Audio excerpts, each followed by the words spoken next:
Bienvenue dans cet audio-guide pour parcourir quelques lieux des quartiers Gambetta et Richelieu à Nîmes. Nous sommes sur le point le plus à l'est de notre parcours. Nous allons nous y arrêter quelques instants devant cette fresque du 23 de la rue Nicot. Intitulée « La bagarre », ces détails nous invitent à prendre le temps de reconnaître toutes les références qui y sont présentes. Nous allons nous faire aider un peu par Cécile Coustès, référente culture à l'Office du tourisme. Donc là, on a une très très grande fresque qui recouvre intégralement la façade de la maison qui accueille le Parti communiste, la Fédération du Gard. Et c'est une œuvre qui a été réalisée par deux artistes qui s'appellent Tito et Mulk, qui est assez intéressante parce qu'ils font un lien entre l'histoire du Parti communiste, l'histoire de Nîmes, avec sur la façade, sur le côté, on peut lire « C'est la bagarre », donc qui fait référence à l'idée de lutte qui est chère au Parti communiste, avec l'héritage de Karl Marx, la lutte des classes, etc.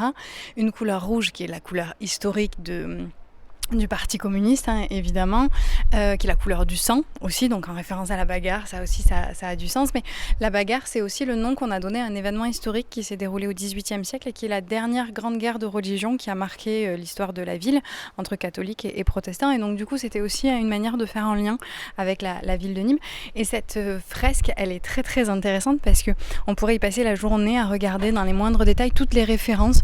On a des références à Superman, par exemple, mais au lieu d'être Superman, eh bien, à la place du S, on a la faucille et le marteau. On a aussi donc, un portrait de Che Guevara dans l'angle tout en haut, avec une petite bulle qui vraiment montre l'univers des artistes, vraiment inspiré par la BD. Donc dans la petite bulle, on peut lire Che la bagarre, Cheu, qui est quand même une phrase qu'on prononce souvent à Nîmes, Cheu. Dans le même esprit, on a des références aussi à l'ambiance de la feria avec le Ricard por favor. On a la référence à Rahan aussi. Il y a énormément d'évocation du milieu de la BD, mais aussi des milieux d'extrême gauche. Et donc cette façade, elle est très très intéressante parce qu'il y a plein de petits détails et elle est tout en contraste. Tous les dessins sont faits en noir et blanc, alors que la façade, elle est vraiment rouge sang. Le sang, il en est question très régulièrement dans l'histoire de Nîmes. Cette fameuse bagarre de Nîmes en 1790 opposa les royalistes et les républicains en pleine période révolutionnaire. Les 3 jours consécutifs d'affrontements aboutissent à des dizaines de morts. Plus loin encore, c'est la religion qui est à l'origine de la Michelade en 1597. Ce massacre de protestants sur des catholiques doit son nom à la Saint-Michel du 29 septembre, jour où il a été perpétré moins de 5 ans avant le massacre de la Saint-Barthélemy. Bref, dans l'histoire de Nîmes, les combats de rue sont fréquents et sanglants. Pour parler de la baston, nous avons fait appel à Danielle Jean, non pas spécialiste des sports de combat, mais historienne, spécialiste de Nîmes, autrice de nombreux ouvrages aux éditions Alcide. Vous savez qu'à Nîmes, on va dire que l'histoire politique, la vie politique nîmoise jusqu'au début du XXe siècle, on ne peut pas la dissocier de la religion. On a toujours eu, depuis la Réforme, ce vieil antagonisme entre protestants et catholiques. Vous savez comment ça s'est terminé avec la Michelade, et ça va perdurer pendant donc tout le XIXe siècle et encore au début du XXe siècle. Moi, je vous dirais même jusqu'aux années 50, 60. Maintenant, les choses se sont apaisées. Si bien que chaque fois qu'il y avait une manifestation sociale, elle était souvent liée à des différences religieuses. Par exemple, ici vivaient, je vous l'ai dit, des ouvriers royalistes et catholiques. À la Placette, on avait des ouvriers protestants et républicains. Et il n'était pas rare qu'il y ait sur le boulevard Gambetta ce qu'on appelait des bastons. C'est-à-dire que les jeunes, surtout entre eux, se tapaient dessus. Parfois, c'était juste des coups. Parfois, ça allait plus loin. Mais en effet, cette époque est bien révolue. Pour reprendre le chemin de nos fresques et s'éloigner de la baston, prenons la rue des bons enfants. Reprenez la rue Nico vers la gauche si vous êtes face à cette bagarre et dirigez-vous jusqu'à l'arche de Noé, face à vous et peinte en hauteur. Juste après, prenez à droite et avancez-vous jusqu'au parking sur la droite. Nous y retrouvons Cécile Coustès. Là, on est dans le quartier Richelieu face à une œuvre qui est en fait une œuvre réalisée par deux artistes qui s'appellent Tank et Popek, qui ont signé qui est restée pendant très longtemps une des plus grandes fresques réalisées dans le cadre des expos de ouf. Et elle est assez intéressante puisqu'on utilise une autre technique pour sa réalisation, c'est l'utilisation d'un rétroprojecteur. En fait, c'est pas évident de peindre face à un mur, surtout avec des dimensions. Là, on est sur plusieurs mètres de haut. Je pense qu'on doit être à 4 mètres de haut et on a presque une dizaine de mètres de longueur. Donc quand on est vraiment face au mur, pour avoir le recul nécessaire, c'est pas toujours facile d'avoir les bonnes proportions, la bonne perspective. Donc il y a des artistes qui vont travailler avec des vidéoprojecteurs, comme ça le dessin réalisé en petit format va être projeté en plus grand, et donc ensuite on va faire les contours et on va finaliser à la bombe, à la peinture, enfin selon la technique de l'artiste. Et donc c'est cette technique qui a été utilisée ici et qui a aussi permis de créer du lien avec les habitants du quartier qui ont dû prêter des rallonges pour brancher le matériel. Et du coup ça a créé des occasions de rencontre avec les habitants du quartier, parce qu'il ne faut pas oublier que les quartiers Richelieu et Gambetta, ce ne sont pas des quartiers où il y a des restaurants, des magasins, c'est principalement des logements. Et donc si vous n'avez rien à faire dans le quartier Richelieu et Gambetta, c'est pas forcément un endroit où vous allez si vous n'y vivez pas. Et donc le fait d'avoir des fresques, ça attire des publics extérieurs et ça crée aussi, et ça encourage la mixité sociale, les rencontres toujours très intéressantes et très riches. Et ça, c'est permis grâce au festival de l'Expo de Ouf. Continuons donc notre expérience sociale en suivant la rue des bons enfants. Tout au bout, après les deux portraits, devant le numéro 3 de la rue, nous allons retrouver Cécile Coustès. Nous y resterons quelques instants pour y découvrir différents aspects de la culture graffiti. Ici, on a une œuvre d'un artiste montpelliérain qui se fait appeler Noubian. Donc les artistes utilisent souvent des pseudonymes, puisque comme c'est historiquement quelque chose de vandale, mais on connaît maintenant de plus en plus leur véritable nom et de plus en plus utilisent leur vrai nom. Donc là, il est originaire de Montpellier et il réalise une grande baleine qui ressemble un peu à un sous-marin. On est un peu dans l'univers de Jules Verne avec des rivets, des portes, etc.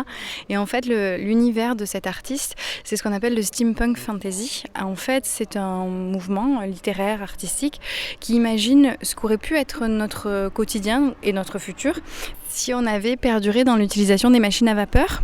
Et donc, c'est pour ça qu'on a cette espèce de grande baleine avec un jet qui est à la fois un jet de vapeur, mais aussi le jet naturel de la baleine. On mixe un petit peu les deux. Et ce qui est intéressant, c'est que l'artiste a posé sa baleine à un endroit particulier du mur où il y avait déjà des traces de peinture, comme si elle flottait à la surface. Ça, c'est quelque chose qui existe depuis la préhistoire. Ça s'appelle de l'opportunisme.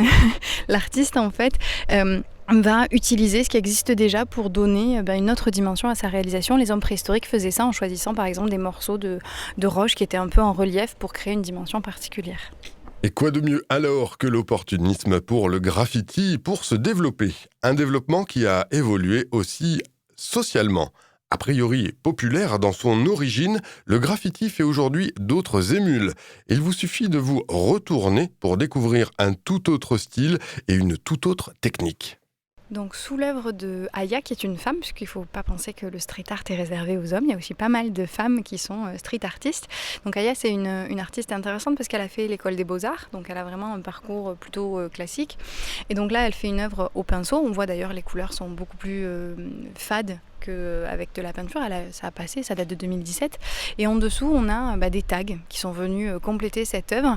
Et dans le milieu du street art, on appelle ces tags qui sont du coup des actes de vandalisme sur l'œuvre, des toys, et qui viennent recouvrir les œuvres. Et on voit même que ces toys ont été retoyés eux-mêmes par d'autres toys, puisqu'on a des tags blancs sur des tags verts, etc.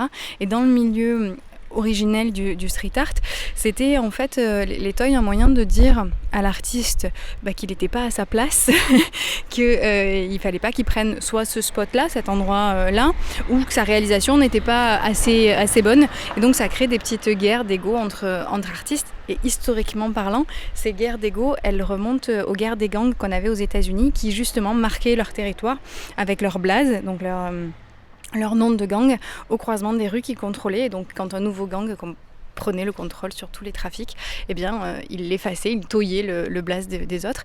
Et c'est aussi ce qui a contribué à donner une image assez négative du street art, parce que c'était associé justement à tous ces trafics aux États-Unis et au vandalisme. On va continuer à creuser cette évolution du graffiti avec Cécile Coustès en nous rendant devant l'église Sainte-Baudile. Finissez de descendre la rue des Bons Enfants pour prendre à gauche, puis la première à droite. Au bout de cette rue Pierre-Semard, vous ne pouvez plus manquer l'imposant édifice religieux. Toujours en compagnie de Cécile Coustès donc, les liens entre romanité et graffiti se dévoilent. Et quand on est sur cette place, qu'on regarde les bâtiments qui se trouvent tout autour, on aperçoit de l'art vandale encore, avec deux formes un peu particulières d'expression de street art. On a des tags et des graffitis. Donc tag, c'est un vocabulaire aussi propre à ce mouvement artistique. Tag, c'est le coup de crayon, voilà, ce qui est fait à main levée en une seule fois. Donc soit avec un feutre, soit avec une bombe, soit avec un pinceau aussi quelquefois. Et puis dès que c'est travaillé un petit peu plus, qu'on va avoir un trait un peu plus épais, un lettrage, un dessin, on va parler de manière plus générique de graffiti. Et ce terme-là, il est intéressant parce qu'il vient de l'Antiquité. Ça vient de graffito, qui était le stylet qui permettait de gratter la cire sur les tablettes, qui permettait aux écoliers notamment de marquer leur cours. Et donc c'est intéressant parce qu'on a ce lien avec l'antique aussi dans le terme des fresques qui désignent les grandes réalisations des street artistes aujourd'hui. Au départ, une fresque à l'époque romaine, c'est une technique de peinture particulière qui consiste à apposer sur un mur un mortier frais composé de chaux, de poudre de marbre, qui est apposé en plusieurs couches, sur lesquelles, tant que c'est encore humide, on dépose des couleurs et comme ça, en séchant, on absorbe les couleurs. C'est pour ça qu'on parle de fresque, parce que c'est fait à fresca, à frais. Dans les quartiers Richelieu-Gambetta, les fresques réalisées par les street artistes ne sont pas faites avec cette technique-là, mais on retrouve en fait ce terme de vocabulaire par rapport à la taille, à la dimension des réalisations qui sont de grande ampleur, puisque certaines recouvrent carrément des maisons entières. Et une maison entièrement recouverte, on va justement en voir une. C'est celle du 8 rue Encloré, où est situé le spot, lieu incontournable de notre déambulation. On s'y donne rendez-vous en remontant le boulevard Gambetta pour le traverser dès que possible. La rue Encloré est la première qui remonte depuis le boulevard. À très vite pour plein de nouvelles rencontres. Sujet réalisé en septembre 2023 par Alexandre Cusset pour Rage, avec le soutien de la Direction du patrimoine de la ville de Nîmes pour les Journées européennes du patrimoine 2023, le soutien du FDVA, Fonds de développement de la vie associative, le soutien de Un Toit pour tous. Rage remercie également le Spot, tiers-lieu incontournable sur Nîmes, instigateur de l'expo de ouf, ainsi qu'Adeline pour la conception et la réalisation des QR.